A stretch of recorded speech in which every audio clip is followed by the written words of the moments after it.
The news, good evening.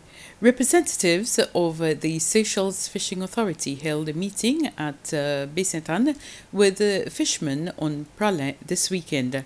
They briefed the fishermen on the new facilities the SFA plans to build in both the Grand-Anse and Baie-Sainte-Anne districts.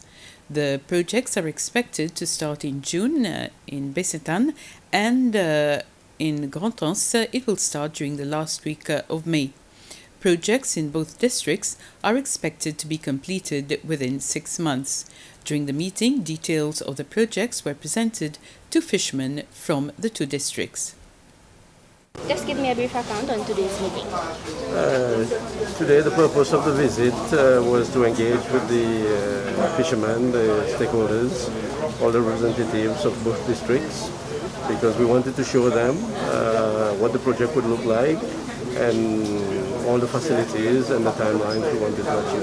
The project itself is estimated between 8 to 10 million rupees, and the main cost coming from the pontoon cost and the extension of the jetty and rehabilitation of the jetty. We're expecting for Baie-Sainte-Anne towards the end of the year. Worst case scenario would be a beautiful Christmas gift. Otherwise for Grand-Anse would be middle of the year. Seychelles joined with other countries around the world to discuss on ways to slow down climate change. This was during a 2-day virtual climate summit for heads of states hosted by President Joe Biden. It was Climate Change Minister Flavien Joubert who represented Seychelles during the nature-based solutions session of the summit. When addressing the world leaders, Minister Joubert talked about Seychelles' efforts and devotion to protect its ocean as part of the fight against climate change. Having 30% of its EEZ under the marine protected area and investing in ecosystem restoration solutions are achievements that the country has met, he said. Minister Joubert gave the country's commitment to continue to lead by example when it comes to mitigating climate change effects. He then put forward the ambitious target to have 100% of seagrass and mangrove ecosystem in the marine protected network by the year 2030.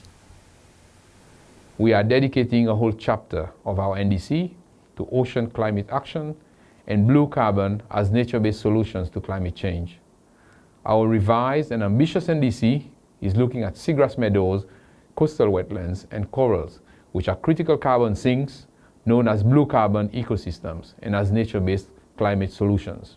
It should be noted, however, that we devise innovative conservation finance models, including a debt for adaptation swap targeting the ocean, as well as the world's first blue bonds to achieve these essential protections for our marine and coastal areas.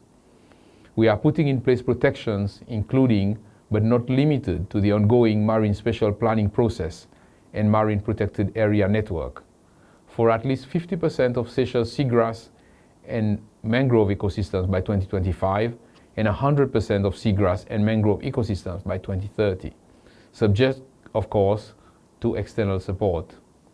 We intend to regulate coastal planning and coastal infrastructure at the national and local level to prioritize the consideration of blue, nature-based solutions and to achieve the country's NDC commitments.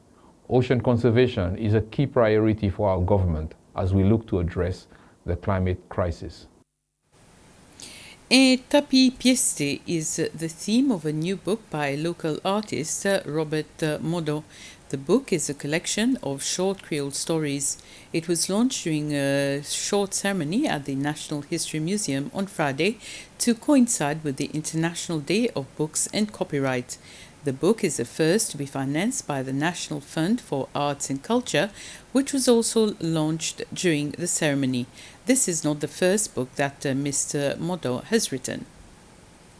My new book is a collection of a variety of tales, inspired by a certain O'Brien, an American author, who specialized in twist endings. So even though my stories are all of different genres, there's always that twist ending. And I'm hoping this is what pulls the readers in. And I'm also hoping they want more of this type of books. When I got sick from kidney problems, very sick, started doing dialysis, I was very depressed, unbeknown to many people. And this continued for a while, until my son was born. And then it dawned on me that I still had something to offer, especially to him. He needs to know who I am. So this is what started it all, writing for him. The National Arts and Culture Fund was established in 2019, and the aim of this fund is to support and promote cultural, artistic, and heritage projects, not just with artists, but with ordinary citizens that feel they have a project that will contribute towards the development of our culture, preservation of our culture. So they come to us, they pick up an application form, and they submit their project to a committee. The committee vets the project, and then from there, the administrative process will take place, and funding is then dispersed to ensure that the project materializes. We feel that there's a lot of people, Seychellois, that have a lot of ideas and have a lot of information out there, and they want to put it to the attention of other people and to enrich our culture. So this is a way in which they can tap into some funding. The Seychelles Heritage Foundation has unveiled the liberated monument over at Vinstown or Mission at Sans-Souci. The monument was unveiled by the Chief Executive Director for Seychelles Heritage Foundation, Benjamin Rose, and the Mayor of Victoria, David André. Ms. Rose pointed out that this provides the opportunity to reflect on the struggles, achievements, and contributions that has created a better future. And we continue to be engaged in the fulfillment of our future because of the outstanding example of bravery and commitment of our foreparents. I take this opportunity to call on all friends of heritage to support our cause in preserving, conserving our cultural identity, and in ensuring that there is a transmission of knowledge. This monument will not only serve as a photo opportunity for visitors, but will also give historical value to the site, as well as informing our younger generations of our historical journey. Regarding COVID cases, the Ministry of Health has detected 78 new COVID-19 cases since the last update of the 24th of April. President Wavell Ramkalawan will address the nation tomorrow at 8 p.m. This will be broadcast on SBC1, Paradise FM and Radio Cecil. And with this, we end this news summary. Thank you for watching.